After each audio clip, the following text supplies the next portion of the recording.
Frank Gaffney for joining us. All right, let's bring it out to the panel. Bo, you want to jump in? You know a thing or two about security, right? Yeah, well, I'm going to tell you something. After 9/11, like I said, many of the shows, they stuffed it up with security guards, unprofessionals there, and that's what you're dealing. They have a criteria, and that's what they're going to do. I was in Washington visiting the Assistant Secretary of Homeland Security about hazardous cargo bombs that they spent $2 million out of a $53 billion budget in Homeland Security. I go to the airport. Everyone knows Bo. I've been in security all my life, retired detective. So I go through the thing that they asked me, the thing that shows you all your private parts, because I figured, why? Why not? Now the guy goes like this. I went through there. He goes like this. He goes, now you got to come in the back room. I said, whoa, don't I have one or the other? They proceeded to keep me. I almost missed my flight for 8 minutes. I just stood there, and they proceeded to feel me up all around my body. And I got a problem. Mr. TSA, the heads in Washington, D.C., you had three stripers there. I'm appalled by them doing it to Bo Dietl or any American. Bo, we want to see the footage. We want to see the footage. I have to get to Congressman. You have an interesting story of your own, don't you? I do, and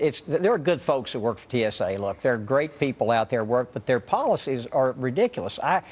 Many of them are ridiculous. I go through 4 flights a week.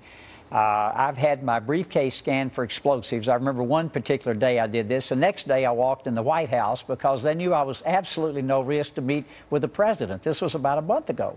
And you see this over and over, and it's embarrassing to see a little 6-year-old child patted down, and it's frightening for the child and the parents. And the other thing it doesn't do, Eric, it makes me feel less safe because they're not putting their time and attention to the people who are the threat. Crystal? Well, first let me say that I think that we have allowed an erosion of our civil liberties in general in the name of fighting terrorism, and this is one example. But what Mr. Gaffney is talking about is profiling. I mean, that is profiling. That is singling people out because of the way they look or their age or their gender or their religion that you suspect. And that's not something that we do in this country. And by the way they're acting is different. That is something that you can do. But the other thing that I would say is he indicates that there's some obvious group of people that we should be looking at. I don't know that that's true. If you look in other countries, they're using young people, they're using people with mental instability, they're using the elderly to have suicide bombs. I mean, it's hard to argue with the fact that in just a few months, Crystal, within the last maybe 6 or 8 weeks,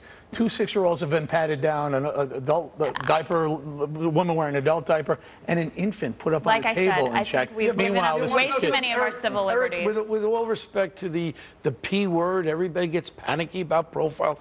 I go along with Eric. It's not your profiling. It's how someone acts is where you're at. And if you have real professionals that see someone acting unusual, you can't put on a sixth sense, you can't put that into a grand jury. A sixth sense means I had a feeling. I had a feeling you were doing something wrong. That's experience. Congressman, were you up to no good when you went through the airport security line? They checked your briefcase twice. I would assume that I was. I was going back to Congress to vote. So maybe I was up to no good. Very good, sir. Very good. You have to leave it there. Coming up during those huge auto bailouts, remember those? The White House car czar said, quote, "We're doing it for the unions."